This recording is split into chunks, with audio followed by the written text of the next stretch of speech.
What, in your opinion, is the solution to the drug problem? Is the solution not to close the border, to stop the drugs from ever entering the country, and not to try to make it easier for people to use and consume illegal drugs?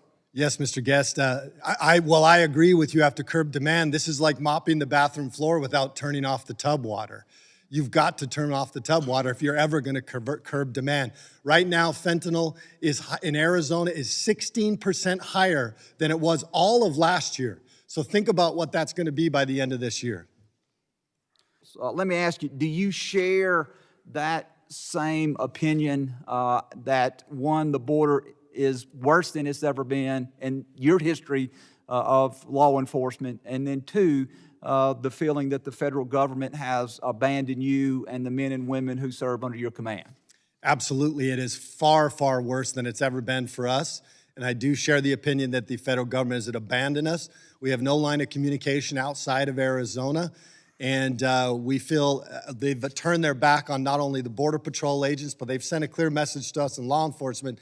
They're not interested in solving this. And every effort that states like Arizona and Texas make to try to fix this problem on their end, because the federal government is failing, they try to thwart that as well. So we do feel abandoned.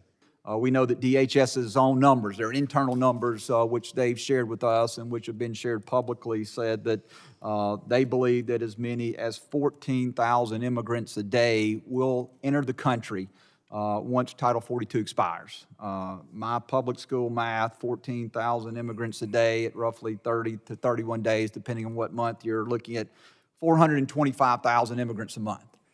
What would that do to your community?